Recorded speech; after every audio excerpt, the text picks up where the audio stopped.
हम लोग chapter start करें income from other source. Income from other source, ठीक है। इसके बारे में थोड़ा सा थ्योरी बता रहा हूँ, उसके बाद हम क्वेश्चन स्टार्ट करेंगे। कल फिर से थ्योरी बताऊंगा, ठीक है। आज 5 मिनट, कल 5 मिनट बताऊंगा, ठीक है। ठीक है, इसके बाद देखते हैं हम लोग इसमें क्या क्या चीजें शामिल होती है। पहला है डिविडेंड। डिविडेंड क्या होता है? हिंदी में मतलब लाभांश। हम लोग किसी शेयर में पैसा लगाते हैं किसी कंपनी में, है ना, तो उससे जो पैसा मिलता है वो इसमें शामिल होता है, ठीक है। वो आपकी सैलरी नहीं है, वो आपका कमीशन नहीं है, ठीक है। वो आपका रेंट से किराया नहीं है, आपको चीज बेचे हो तो पैसा आ रहा है, ऐसा भी नहीं है। वो किसी में नहीं आता, तो किसमें आता है? वो अदर सोर्स में आता है, डिविडेंड। आपने कंपनी में पैसा लगाया, कंपनी के शेयर्स में, कंपनी कमा रही है तो आपको क्या दे रही है? लाभांश दे रही है। इसको हम बोलते हैं डिविडेंड, ठीक है। अगर आपको इंडियन कंपनी से मिल रहा है तो कर मुक्त होता है। कर मुक्त मतलब इसमें टैक्स आपको नहीं लगेगा। अगर फॉरेन कंपनी से मिल रहा है तो टैक्स लगेगा, जोड़ते हैं, ठीक है। डिविडेंड। फिर इसी में हम लोग को इंटरेस्ट मिला तो वो भी आएगा। आप कहीं पैसा जमा किए हो, हाँ, किसी फ्रेंड को दिए हो पैसा या किसी को ब्याज में दिए हो, तो आपको ब्याज मिल रहा है तो ब्याज का पैसा इसमें आएगा, ठीक है। लॉटरी का पैसा मान लीजिए, लॉटरी, ठीक है। क्रॉसवर्ड पजल,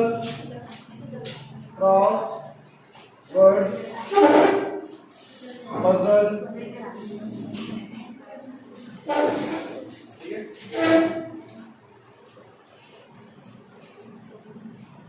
फिर ऐसे कोई केबीसी गेम होगा या फिर घुड़दौड़ वाला कोई इनकम है। मतलब ये सब क्या है? ऐसी चीजें जिसमें आप कभी गलती से जीत जाते हो, ठीक है। ये सब चीजें लीगल वाला चीज ना। पजल जैसे पेपर वगैरह में रहता है पजल वगैरह, ठीक है। तो टाइम लिमिट के अनुसार आप बना के भेज देते हो, आप जीत गए, आपका पूरा सही है तो आपको पैसे मिलेंगे। लॉटरी में आप पैसा 10 रुपये मान चलो डेली हम क्या करते हैं, हम लोग कमाते हैं डेली, मान चलो 500 रुपये कमाते हैं, 10 रुपये डेली क्या करते हैं? लॉटरी में इन्वेस्ट कर देते हैं।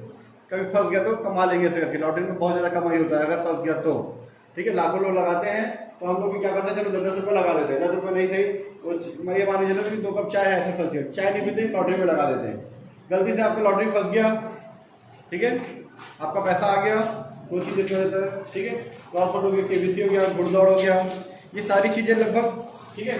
जो जीती हुई इनकम होती है ना, विनिंग इनकम बोलते हैं लोग, विनिंग इनकम, वो इसमें आता है, ठीक है।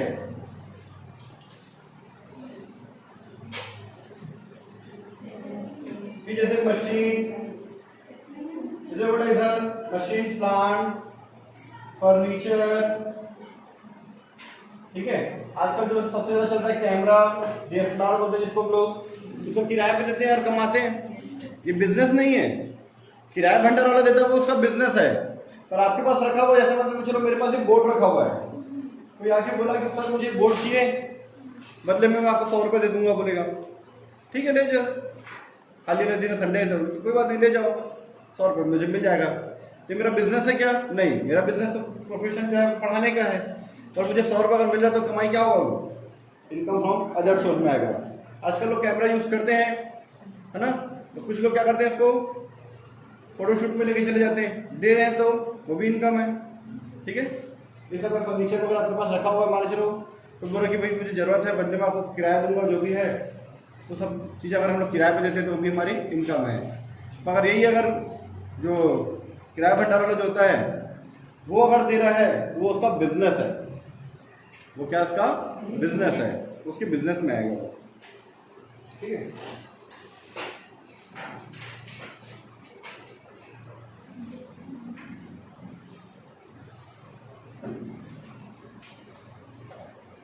और कोई आपको गिफ्ट वगैरह मिलता है, गिफ्ट वगैरह मिल रहा है आपको, अगर 50,000 से ज़्यादा का है वैल्यू, 50,000 या उससे ज़्यादा, अगर 50,000 से अधिक है, जितना भी आपको साल भर में मिला 50,000 से अधिक है, ठीक है, तो वो टैक्सेबल होता है। तो जो 50,000 की जो लिमिट है वो किन किन केस में हमारे को टैक्सेबल नहीं होता?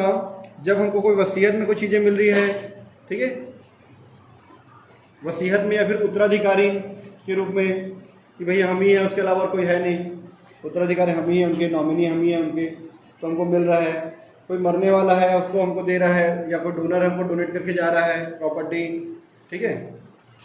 विवाह में मिलता है, मैरिज में आपको बहुत सारे गिफ्ट मिलते हैं, non movable property, movable property, जो भी चीज़ें मिल रही है सारा चीज़ आपको टैक्स नहीं लगेगा, ठीक है।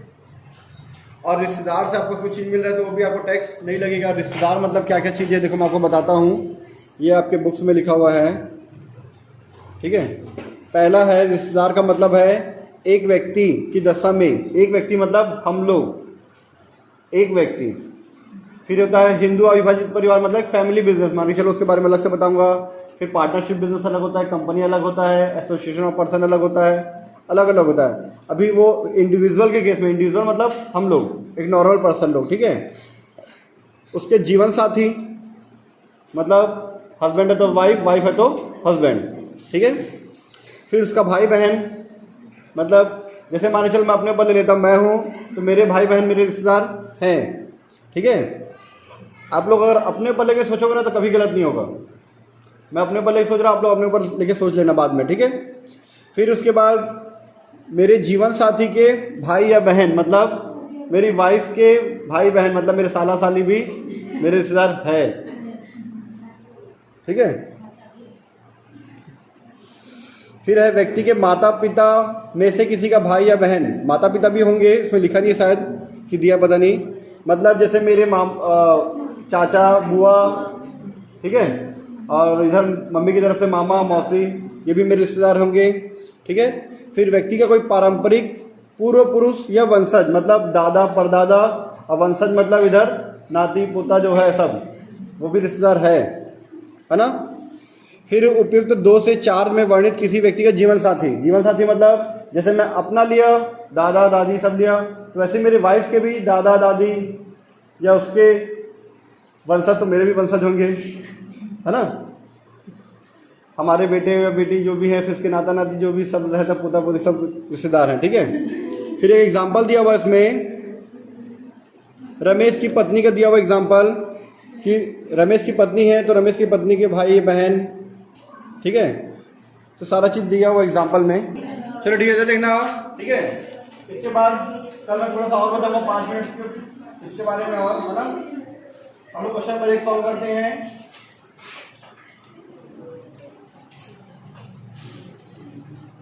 क्वेश्चन नंबर 1,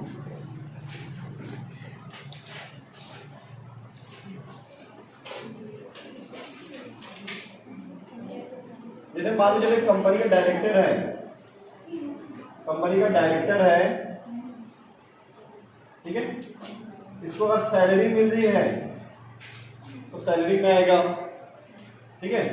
अब कंपनी डायरेक्टर तो उनको मान लीजिए कार मिल रहा है या बाइक मिल रही है उसको, ठीक है।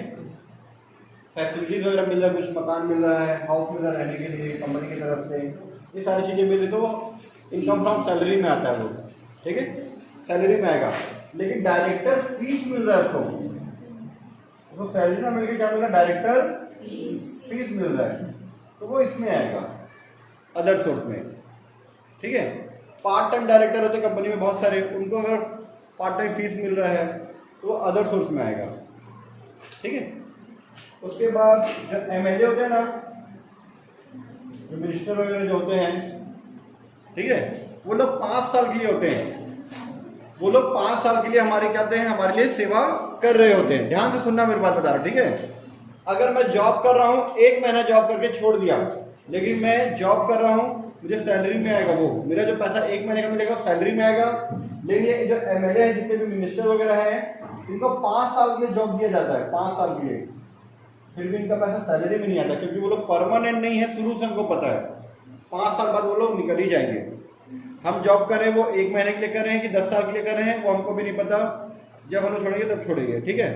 लेकिन ये एमएलए क्या 5 साल के लिए फिक्स है, ठीक है। तो संसद सदस्य के रूप में या पार्लियामेंट के मेंबर के रूप में जो हमको पैसे मिलते हैं वो अदर सोर्स में आता है, ठीक है।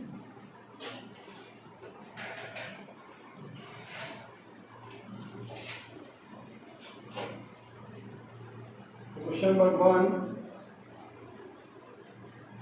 दिया हुआ हमारा श्री राम कुमार, दिया हुआ इसका अन्य सोर्स से निकालना मतलब अलग सोर्स का, ठीक है। तो कंप्यूटेशन ऑफ, ठीक है, वही क्वेश्चन श्री राम कुमार वाला क्वेश्चन है।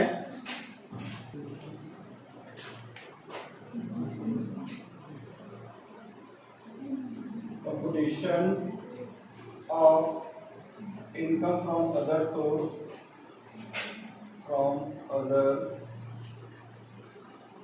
source of Mr. Ram Kumar।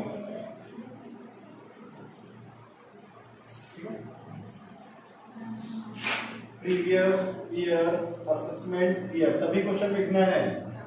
मैं लिखूंगा चाहे ना लिखूंगा, आपको लिखना है, ठीक है। 1920, उसके बाद 2021, ठीक है।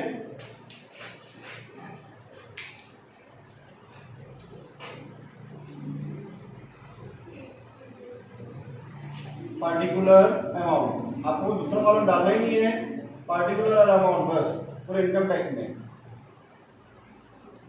जहाँ 2-3 लोगों का निकालना रहता है तब आप उसका कॉलम चेंज कर सकते हैं, बाकी सिंगल पर्सन का निकालना है तो आप पार्टिकुलर अमाउंट बस, ठीक है। तो देखो क्या क्या चीजें दिया हुआ है। क्वेश्चन दिया हुआ है हमारा, इंग्लिश होता है as a director of X company limited he receive 12,000 per month as a salary, नहीं आएगा, ठीक है। And 12,500 per month as entertainment allowance, वो भी सैलरी में आता है, ठीक है। मनोरंजन भत्ता बोलते हैं जिसको हिंदी में। फिर the company provides car both official use and personal use, car मिल रहा है उसको पर्सनल यूज के लिए भी और ऑफिशियल यूज के लिए भी, वो सैलरी में आता है, ठीक है। 50% मिलेगा, सब छोड़ दो। उसके बाद कार का डेफिनेशन 14,000 रुपये भी सब सैलरी में आता है, सारा चीज़। ये पहला पॉइंट जब पूरा सैलरी में आएगा, छोड़ दो उसको, ठीक है। उसके बाद वो एक अन्य कंपनी का भी है, अदर कंपनी का भी, वो डायरेक्टर था जिसमें उसको डायरेक्टर फीस मिलता है 13,000 रुपये, वो आएगा यहाँ पे, ठीक है। तो पॉइंट नंबर 1 डाल देते हम लोग ऐसे, डायरेक्टर फीस 13,000 रुपये।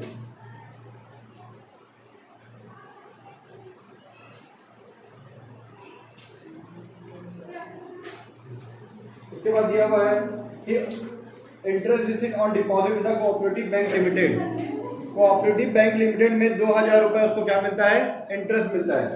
तो लिख लो point number 2, interest received on deposit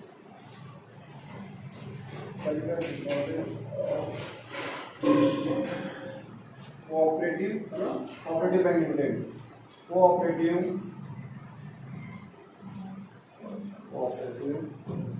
bank limited, bank limited 2,000 रुपये।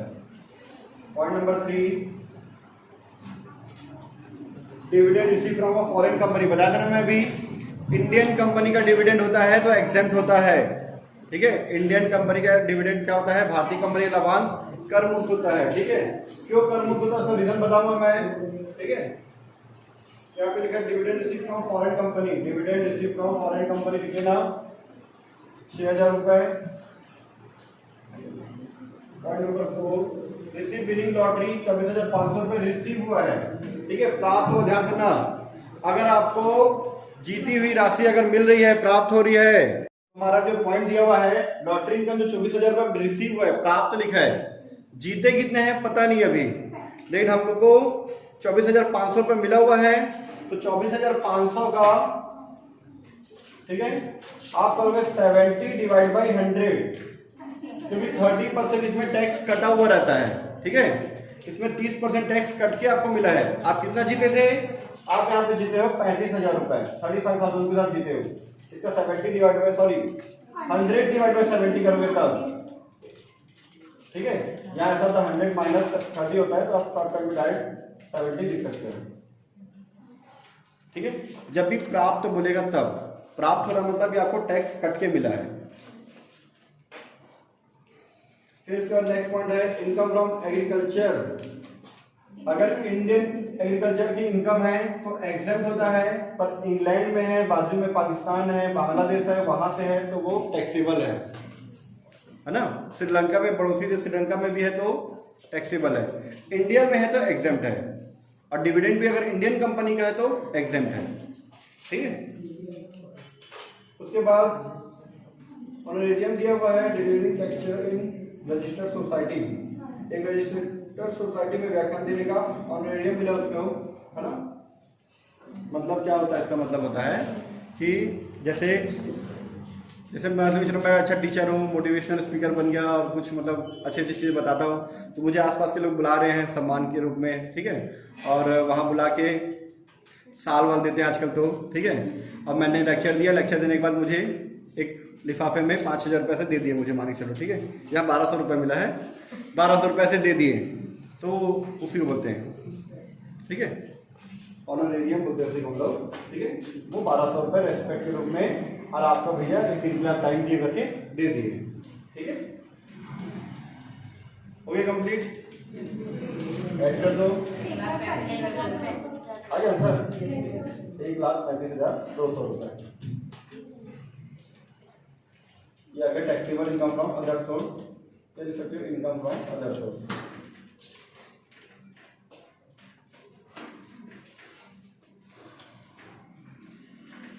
ठीक है। ये क्वेश्चन नंबर 1 कंप्लीट। अब नोट्स लिखेंगे, ये ग्रॉसअप किए तो ग्रॉसअप बोलते हैं ना इसलिए हम लोग, ठीक है, यही बाजू में लिखना ग्रॉसअप, ठीक है। ये आपको नेट मिला था, शुद्ध राशि मिली थी, तो इसको वापस सकल कर दिए ना, ग्रॉसअप कर दिए, ठीक है। अब इसके बारे में आपको नोट्स लिखना है। जो सैलरी हम लोग जो दिया था, सैलरी कारोबार के बारे में दिया था, वो हमारा लिखना है कि उसको वेतन शीर्षक के अंतर्गत कर योग्य होता है, taxable under the head of salary, ठीक है। और उसके बाद डायरेक्टर फीस के बारे में लिख सकते हो कि director fees income from other source में टैक्सेबल होता है, ऐसा लिख सकते हो, नहीं भी लिखे तो चलेगा, पर सैलरी वाले के बारे में लिखना जरूरी है। और क्या चीज़ लिखे थे हम लोग, ये ग्रॉसअप होता है उसको लिखना है, और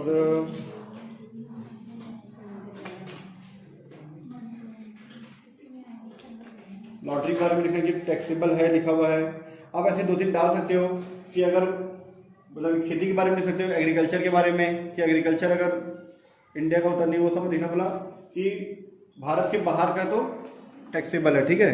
वैसे डिविडेंड का भी लिखना, डिविडेंड भी फॉरेन का है, मतलब भारत के बाहर की कंपनी है तो टैक्सेबल है लिखना, ठीक है। वहाँ भारत के बाहर नहीं लिखना है, वहाँ कंपनी देखते हैं, डिविडेंड में कंपनी देखेंगे हमेशा।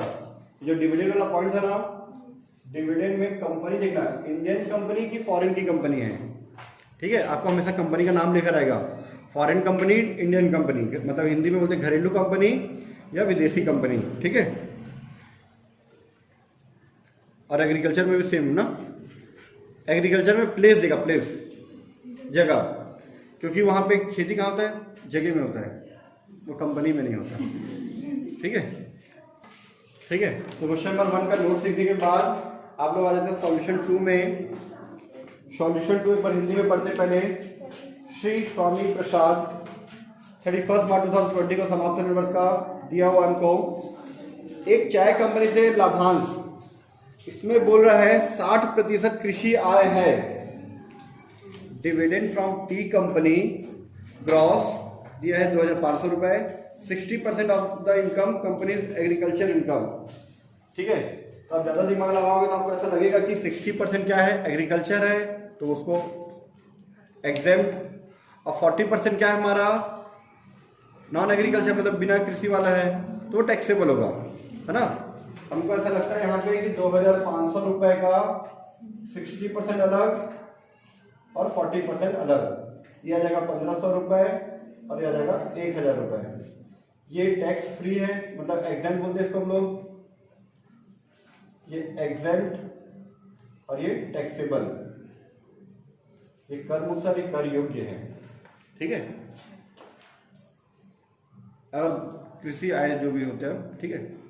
लेकिन यहाँ पे लिखना ध्यान से था, एक चाय कंपनी से लाभांश, चाय कंपनी का नाम दिया, और चाय कंपनी कौन सा है, इंडियन है कि फॉरेन है, पता है क्या आपको, नहीं पता, तो क्या मानना चाहिए आप ही लोग बताओ, इंडियन मानना चाहिए कि फॉरेन मानना चाहिए, इंडियन मानते हैं, ठीक है। चाय कंपनी क्या है, इंडियन कंपनी है, और इंडियन कंपनी का डिविडेंड कर मुक्त होता है, चाहे वो 60% खेती का हो, चाहे 40% हो या कुछ भी हो। इंडियन कंपनी का डिविडेंड है मतलब वो पूरा एग्जेम्प्ट है, ठीक है। आपको दो चीजें दिया, वो डिविडेंड भी दिया और खेती का भी दे दिया, एग्रीकल्चर भी दे दिया है, इसीलिए आप कंफ्यूज हो सकते हो अगर ज्यादा माइंड लगाओगे तब, ठीक है। हमको ज्यादा दिमाग नहीं लगाना है, सिर्फ ये देखना है कि इंडियन कंपनी का डिविडेंड बोला है मतलब वो टैक्सेबल है। क्वेश्चन नंबर 3 लिख लेना। 3 में दिया हुआ है हमको सबसे पहले ग्राउंड रेंट दिया, पॉइंट नंबर 1 में ग्राउंड रेंट, ठीक है, ग्राउंड रेंट 5,000 रुपए। पॉइंट नंबर 2, ब्याज मिला है 3 जगह से। पहले आप फिक्स डिपॉजिट किए हो, वहां पे आपको, ठीक है, देखो मैं ऐसा लिख रहा हूं ना, इंटरेस्ट रिसीव लिख सकते हो, नहीं लिखे तो भी चलेगा। Interest on fixed deposit, interest on fixed deposit 400, ठीक है। पॉइंट नंबर 2 देख लो, सी में बी में from post office saving bank, है ना, इंटरेस्ट ऑन, जैसे ये हेडिंग डाल के लिखा वैसे भी लिख सकते हो, इंटरेस्ट रिसीव करके हेडिंग डाल के लिख दिए, या फिर जैसे मैं 1 2 3 करके लिखना वैसे भी लिख सकते हो। तो चलो जैसा दिया है हम लोग वैसे ही लिखते हैं, ठीक है, हम लोग अपना माइंड नहीं लगाएंगे। इंटरेस्ट रिसीव लिख दिए, आज कल हेडिंग डाल रहे हैं, A point on fixed deposit, ठीक है, फ्रॉम बैंक 400 रुपए। B point from post office saving bank 300 रुपए, ठीक है। ये हमारा एग्जेम्प्ट होता है कितने रुपए तक, 3,500 रुपए तक। जॉइंट अकाउंट है तो 7,000 रुपए तक, हस्बैंड वाइफ के नाम से है तो 7,000 रुपए तक। ऐसे नहीं, हस्बैंड वाइफ जॉइंट अकाउंट है तो 2 लोग का, 3 लोग का, 4 लोग का, 10 लोग का जॉइंट अकाउंट है पोस्ट ऑफिस में, तो मैक्सिमम 7,000 मिलेगा। और सिंगल है, इंडिविजुअल है, व्यक्तिगत बोलते हैं हिंदी में, इंग्लिश में इंडिविजुअल है तो 3,500 रुपए तक कर मुक्त होता है। इसीलिए देखना, जो नॉर्मली सीनियर सिटीजन लोग जो होते हैं ना, अभी आप पोस्ट ऑफिस जाओगे ना पोस्ट करने के लिए, जो भी चीज आप पोस्ट करते हो, तो वहाँ पे देखना सीनियर सिटीजन लोग पैसे डिपॉजिट करने जाते हैं। वहाँ पे सीनियर सिटीजन लोग आपको ज्यादा मिलेंगे पोस्ट ऑफिस में, वो लोग वहाँ पे जाके पैसे डिपॉजिट करते हैं, ठीक है। बैंक हमको क्या, एटीएम फैसिलिटी, बहुत सारी फैसिलिटीज देती करके हम लोग नॉर्मली बैंक को प्रीफर करते हैं कि किसी भी टाइम पे आपको पैसा मिल जाएगा। पर क्या पोस्ट ऑफिस में पैसे ज़्यादा होते नहीं है, आप अगर मैक्सिमम लिमिट से ज़्यादा विड्रॉ करने के जाओगे वहाँ पे तो आपको मिल नहीं पाएगा जल्दी से, टाइम देगा बैंक वो पोस्ट ऑफिस, ठीक है। इसीलिए यहाँ पे मिलता है, लेकिन बैंक में अगर आपको 500 रुपये भी मिल रहा है तो उस पर टैक्स लगता है, और पोस्ट ऑफिस वाले में 3,500 रुपये तक आपको एग्जाम रहता है, ठीक है। सी पॉइंट, एक फर्म पे जमा पर ब्याज में दिया हुआ है 500 रुपीज, 600 सॉरी, वो टैक्सेबल है, ठीक है। फिर पॉइंट नंबर 3, भारतीय कंपनी के अंशों पर लाभांश, है ना, dividend from Indian company exempt हमारा, ठीक है, इंडियन कंपनी है तो एग्जेम्प्ट। सिर्फ आपको नाम लिखना है, ठीक है, इसलिए मैं वहां पे डेथ डाल दिया, ठीक है।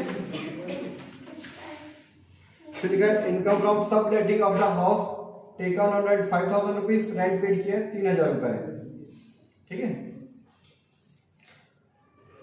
पॉइंट नंबर 4 है क्या, 3 है ना, ठीक है।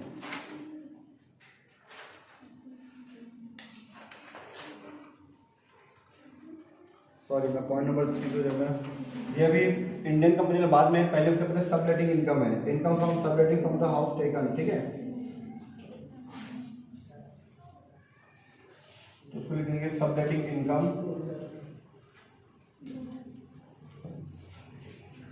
इनकम कितना हो रहा है 5,000 रुपए लेस रेंट पे किए हो, रेंट पेड 3,000 रुपये पे किए हो, तो आपकी इनकम कितनी हुई 2,000 रुपये, ठीक है।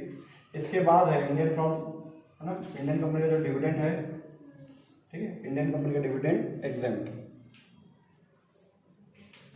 फिर नेक्स्ट है, अच्छा कंप्लीट हो गया ना। इसके बाद, ठीक है, माहेश्वरी जो है अन्य कंपनी, भारतीय कंपनी के शेयर भी मतलब खरीदने के लिए 10,000 का लोन लिया है, हम लोग डिविडेंड की इनकम को एग्जाम लिए हैं, तो उसके लिए अगर वो लोन लिया है, कुछ लोग होते हैं ना कंपनी में जैसे 10% मिलने वाला है तो हम लोग मार्केट से 5% उठा के कंपनी में लगा दिए ताकि हमको बेनिफिट मिल सके 5% का 2% का, ठीक है। आपको डिविडेंड एग्जेम्प्ट है, आपको टैक्स लगा है क्या उसमें? नहीं लगा है, तो आपको लोन का जो टैक्स दिया हुआ उसको भी आपको छूट नहीं मिलेगा। वही अगर आपको ब्याज मिल रहा था, इंटरेस्ट मिल रहा था, जैसे यहाँ पे फिक्स्ड डिपॉजिट में आपको जमा करने से 400 रुपये मिला है, अगर उसके लिए आप 200 रुपये टैक्स पटाए हो या 100 रुपये टैक्स दिए हो तो आपको डिडक्शन मिल जाएगा। आप कमाए हो तो आपको छूट मिलेगा, कमाए नहीं हो तो छूट नहीं मिलता। सिर्फ कहाँ मिलता है? एक ही जगह मिलता है, हाउस प्रॉपर्टी में।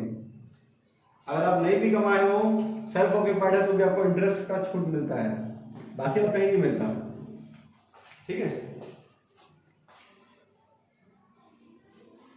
उसके बाद यह है बैंक लाभांश वसूल करने के लिए 1% कमीशन दिया जाता है, ठीक है। अच्छा, मकान का किराया वसूल करने के लिए 400 रुपये खर्चा करता है, ये 200 रुपये यहाँ पे माइनस कर सकते थे। अब यहाँ पे माइनस नहीं किए तो आप नीचे वाले से माइनस कर देना टोटल करने के बाद। नॉर्मली जो है आपको अगर पता है क्वेश्चन, अगर आप पूरा पढ़े हो, पहले क्वेश्चन को पूरा पढ़ते हैं और पढ़ने के बाद जो जो नीचे दिया तो उसको टिक करते हैं, ठीक है। क्या करते हैं हम लोग? टिक करते हैं। जैसे आप फाइनल अकाउंट पढ़े हो ना, प्रीपेड और पेंडिंग रहता है तो उसको क्या करते हैं? एडजस्ट करते हैं, बैड डेट पर टिक करते हैं। वैसे ही उसको भी पढ़ते समय क्या करना, पहले टिक कर देना, और टिक करते समय जहाँ पे 3000 और वो जो दिया 400 रुपये वसूल किया है ना, वसूली जो चार्जेस लगा उसको माइनस करने के बाद 1600 रुपये लिखेंगे, ठीक है। पर मान लीजिए चलो मैं ऐसा लिख दिया, आप लोग ऐसा लिख दिए हो, तो अब नीचे में लास्ट में माइनस कर सकते हो टोटल में से, ठीक है। और क्या चीज दिया है? बस हो गया, और कुछ तो नहीं है, ठीक है, और कुछ तो है नहीं, ठीक है। तो आप इसका टोटल कर दो पहले। टोटल कर कितना आ रहा है ये? 1000, 3000, 5, 8000 आया। और उसमें 400 रुपये आप कलेक्शन चार्जेस माइनस कर दो, ठीक है। इसका आप लिख सकते हो टोटल करके, ठीक है। या मत लिखो कुछ भी, फिर लेस लिख दो आप कलेक्शन चार्जेस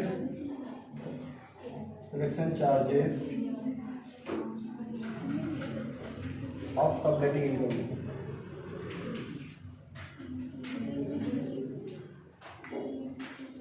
माइनस कर दो, अब जाएगा 7600 income from house property, sorry income from other source, वो कल का आदत अभी भी है।